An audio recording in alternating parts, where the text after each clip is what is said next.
مدینے میں روضہ رسول موجود ہے، جہاں پر محمد صلی اللہ علیہ وسلم کا روضہ ہے۔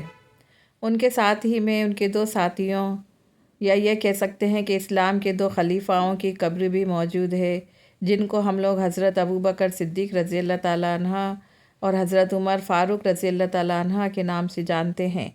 یہاں پر حضرت عائشہ رضی اللہ تعالیٰ عنہ کی قبر بھی موجود نہیں ہے، جبکہ یہاں ان کی قبر مبارک ہونا چاہیے تھی۔ آپ ہسٹری پر نظر ڈالیں گے تو جس کمرے میں قبر مبارک موجود ہے، وہاں کسی دور میں حضور اقدس صلی اللہ علیہ وسلم اور حضرت عائشہ رضی اللہ تعالیٰ عنہ کا پرسنل کمرہ تھا۔ اس کمرے میں پہلے تو حضرت محمد صلی اللہ علیہ وسلم کو دفنایا گیا۔ اس کے کچھ دن بعد اسلام کے پہلے خلیفہ حضرت ابوبکر صدیق رضی اللہ تعالیٰ عنہ کو ان کے پاس میں دفنایا گیا۔ اس کے کچھ دن بعد اسلام کے پہلے خلیفہ حضرت ابوبکر صدیق رضی اللہ تعالیٰ عنہ، جو حضرت عائشہ رضی اللہ تعالیٰ عنہ کے والد تھے اور حضور صلی اللہ علیہ وسلم کے سسر تھے، ان کا انتقال ہوا تو انہیں دفنایا گیا۔ پھر کچھ دن بعد حضرت عمر رضی اللہ تعالیٰ عنہ، جو دوسرے خلیفہ تھے، ان کا انتقال ہوا تو ان کو وہاں دفنایا گیا۔ اب سوال یہ ہے کہ جہاں حضور اقدس صلی اللہ علیہ وسلم کے پاس اماں عائشہ رضی اللہ تعالیٰ عنہ کی قبر مبارک ہونا چاہیے تھی، باوجود اس کے کہ یہ کمرہ تو انہی کا تھا، ہسٹری میں ہم سب اس بات کو ڈھونڈنے کی کوشش کریں گے تو اماں عائشہ رضی اللہ تعالیٰ عنہ کو اس جگہ کیوں نہیں دفنایا تھا، تو آپ کو اس کا جواب ملے گا ایک بڑا پچھتاوا، ایک ایسا افسوس کہ انہوں نے فیصلہ کیا کہ وہ حضور اقدس صلی اللہ علیہ وسلم کی باقی بیبیوں کے ساتھ ہی جنت البقیع میں دفن ہوں گی۔ اب آپ لوگ یہ سوچ رہے ہوں گے کہ ان کو اتنا بڑا افسوس کس بات کا ہوگا، تو ان کو افسوس تھا حضرت علی سے جنگ کرنے کا، وہی جنگ کہ جس میں وہ ہزاروں کا لشکر لے کر خود حضرت علی رضی اللہ تعالیٰ عنہ کے سامنے کھڑی تھیں۔ اس جنگ کو ہسٹری میں جنگ جمل کہتے ہیں یا پھر بیٹل آف کیمل کے نام سے جانا جاتا ہے۔ یہیں سے مسلم فرسٹ سول وار کی شروعات ہوئی تھی، یعنی ایسا پہلی بار ہوا تھا جب وہ دن جب مسلمانوں کی تلواریں مسلمانوں پر اٹھیں، وہ لمحہ جب امت کی 2 شخصیتیں ایک دوسرے کے سامنے آ کھڑے ہوئے۔ ایک طرف تھی حضور اقدس صلی اللہ علیہ وسلم کی سب سے عظیم شخصیت حضرت عائشہ صدیقہ رضی اللہ تعالیٰ عنہ، اور دوسری طرف نبی کریم صلی اللہ علیہ وسلم کے داماد خلفائے راشدین کے چوتھے خلیفہ حضرت علی رضی اللہ تعالیٰ عنہ، اور ان کے پیچھے کھڑا تھا ہزاروں کا لشکر۔ سوال یہ نہیں تھا کہ جنگ میں کون جیتا کون ہارا، سوال یہ ہے کہ ایسی نوبت کیوں آئی، کیوں اس امت کی جسے رحمت بنا کر نبی کریم صلی اللہ علیہ وسلم نے سنوارا تھا، بھائی ہی بھائی کے خون کا پیاسا بن گیا۔ اور سب سے بڑا سوال، کیا اس جنگ نے صرف زخم چھوڑے تھے یا امت کو 2 بھاگوں میں بانٹ دیا؟ آج کی اس ویڈیو میں ہم جانیں گے اس جنگ کی اصلی وجہ کیا ہے، کن حالات میں حضرت عائشہ رضی اللہ تعالیٰ عنہ نے کوچ کیا، کیوں حضرت علی کو تلوار اٹھانی پڑی، آخر اس جنگ کے بعد کیا کیا بدلا۔ اسلامی دنیا، یہ صرف ایک جنگ ہی نہیں تھی، یہ اس امت کی پہلی درار تھی جو آج تک نہیں بھری۔ مدینہ، جسے امن کا گہوارہ کہا جاتا تھا، خوف اور بغاوت کی آگ میں جل رہا تھا۔ اسلام کے تیسرے خلیفہ حضرت عثمان، جنہیں حضرت عثمان غنی رضی اللہ تعالیٰ عنہ بھی کہتے ہیں، حضرت عثمان غنی رضی اللہ تعالیٰ عنہ کا جسم مبارک 3 دن تک دفن نہ ہو سکا۔ حضرت عثمان غنی رضی اللہ تعالیٰ عنہ کی شہادت ایک ایسا حادثہ تھا جس کی مثال اس امت کی ہسٹری میں نہیں ملتی۔ انہیں قتل کرنے والے کون تھے؟ کچھ کہتے ہیں بغاوتیوں کا گروہ تھا، کچھ کہتے ہیں باہری سازش تھی، لیکن حقیقت یہ ہے کہ ان کے قاتلوں کا نام آج تک کوئی نہیں جان پایا، اور یہ وہی باغی لوگ تھے جنہوں نے مدینہ پر اپنا قبضہ جما لیا۔ حالات اتنے بدتر ہو چکے تھے کہ 3 دن تک حضرت عثمان غنی رضی اللہ تعالیٰ عنہ کا مبارک جسم دفن تک نہیں کیا جا سکا تھا۔ دوسری طرف خلافت بنا سر کے پڑی تھی۔ ایک ایسی امت جو آدھی دنیا پر حکومت کر رہی تھی، اب اس کے پاس کوئی رہنما نہیں تھا۔ ایسے میں مدینہ کے بزرگ لوگ حضرت علی رضی اللہ تعالیٰ عنہ کے پاس آئے۔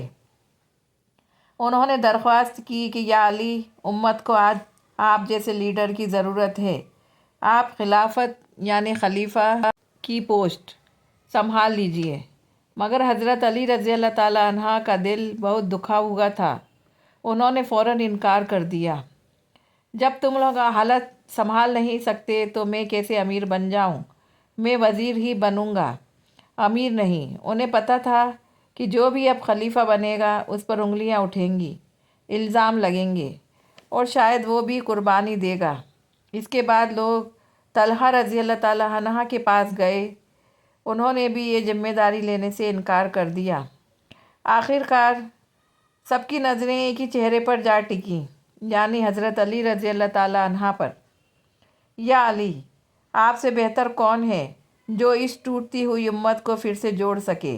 آخر کار حضرت علی نے حامی بھر دی تھی، مگر ایک شرط رکھی، بیعت چھپ کر نہیں، کھلے عام ہوگی، تاکہ سچائی پوری دنیا کو دکھے۔ مدینہ میں اس وقت حج کا موسم تھا۔ امت کے بڑے بڑے لوگ وہاں موجود تھے۔ جب بیعت کا اعلان ہوا تو سب نے ایک مت ہو کر کھلے عام حضرت علی رضی اللہ تعالیٰ عنہ کی بیعت کی۔ اس طرح امیر المومنین حضرت علی رضی اللہ تعالیٰ عنہ بن گئے اسلام کے چوتھے خلیفہ۔ مگر یہیں سے شروع ہوئی وہ کڑی جو آگے جا کر بیٹل آف دا کیمل یا جنگ جمال کا رخ لے لیتی ہے۔ جی ہاں، جو جنگ حضرت علی اور حضرت عائشہ رضی اللہ تعالیٰ عنہ کے بیچ ہوئی تھی، اس جنگ کو جنگ جمال بولتے ہیں۔ خلیفہ کی کرسی سنبھالنے کے بعد اب حضرت علی رضی اللہ تعالیٰ عنہ کے سامنے دو بڑے امتحان کھڑے تھے۔ پہلا، مسلم علاقے میں پھیلی بغاوت اور افراتفری کو قابو میں لانا، اور دوسرا، حضرت عثمان غنی کے قاتلوں کو کٹگھرے تک پہنچانا۔ لیکن یہ دونوں کام اتنے آسان نہیں تھے۔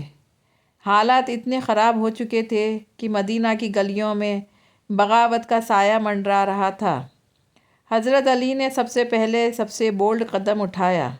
انہوں نے تمام پرانے گورنروں کو ان کی پوسٹ سے ہٹانے کا فیصلہ کیا۔ یہ وہی گورنر تھے جن کی لاپرواہی اور سیاسی چالوں نے ان برے حالاتوں کو پیدا کیا تھا جس میں خلیفہ حضرت عثمان غنی کی جان گئی۔ اب حضرت علی نے قابل اور اپنے بھروسے مند لوگوں کو الگ الگ علاقوں کا گورنر بنا کر روانہ کیا۔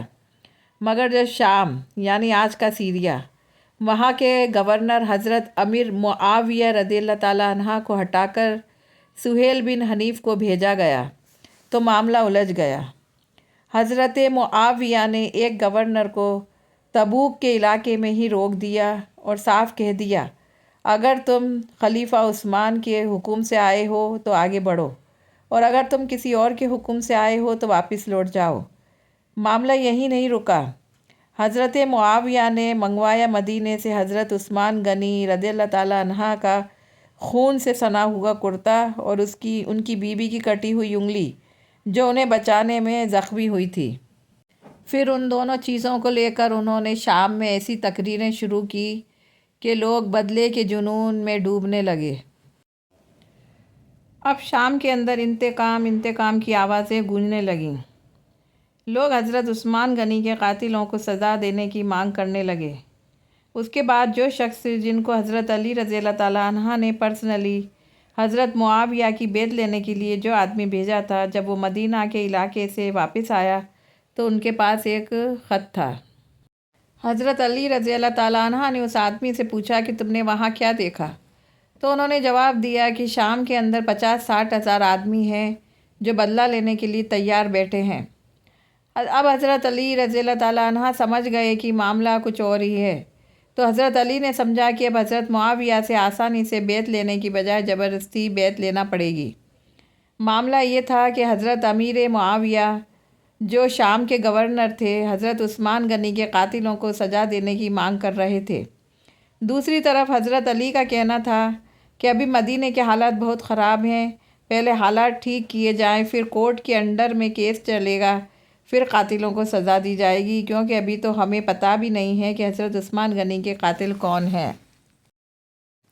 ہاں، یہ بات ہے کہ جن لوگوں نے حضرت عثمان غنی کے مکان کو گھیرا تھا، مکان سے گھیرا لگا کر حضرت عثمان غنی کا قتل کیا تھا، قاتل انہی میں سے کوئی تھے۔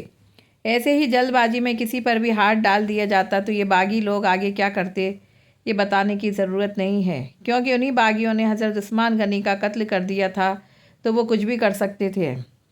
تو فائنلی حضرت علی حضرت معاویہ کے خلاف طاقت کا استعمال کرنے ہی والے تھے، تبھی اچانک سے ایک بڑا ٹرننگ پوائنٹ آیا۔ وہ ٹرننگ پوائنٹ یہ تھا کہ نبی کریم صلی اللہ علیہ وسلم کی بیوی حضرت عائشہ رضی اللہ تعالیٰ عنہ ویسے تو مدینہ میں ہی رہا کرتی تھیں، مگر حج کرنے کے لیے مکہ گئی ہوئی تھیں۔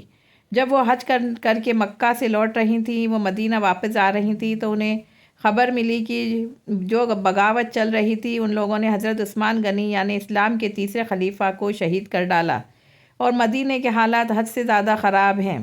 وہاں کے لوگوں نے کہنے کو تو حضرت علی رضی اللہ تعالیٰ عنہ کو اپنا خلیفہ بنا لیا ہے، مگر حضرت علی کا ان باغیوں کے اوپر کوئی بس نہیں چل پا رہا ہے، اور وہ حضرت عثمان غنی کے قاتلوں سے بدلہ بھی نہیں لے پا رہے ہیں، اور بغاوتیوں نے پورے مدینہ کو کنٹرول میں لے رکھا ہے۔ یہ سننا تھا کہ حضرت عائشہ رضی اللہ تعالیٰ عنہ کو نہ صرف بہت افسوس ہوا بلکہ غصہ بھی آیا، اس لیے انہوں نے مدینہ جانے کی بجائے مکہ کی طرف پلٹ گئیں۔ مکہ میں آ کر حضرت عائشہ رضی اللہ تعالیٰ عنہ نے تقریر کی اور کہا کہ ساری ہمیں اب حدیں پار ہو چکی ہیں، اب وقت آ گیا ہے کہ اب ہم عثمان غنی کے قاتلوں کو اور باغیوں سے بدلہ لیں۔ مکہ میں یہ سب کچھ چل ہی رہا تھا، تبھی دو بڑے صحابی بھی مکہ پہنچ گئے تھے۔ دونوں صحابی تھے حضرت طلحہ رضی اللہ تعالیٰ عنہ اور حضرت زبیر رضی اللہ تعالیٰ عنہ۔ یہ دونوں حضرت علی رضی اللہ تعالیٰ عنہ کے بعد سب سے سینئر صحابی مانے جاتے تھے۔ اب آگے کا قصہ دوسرے ویڈیو میں سنیے گا۔ اللہ حافظ۔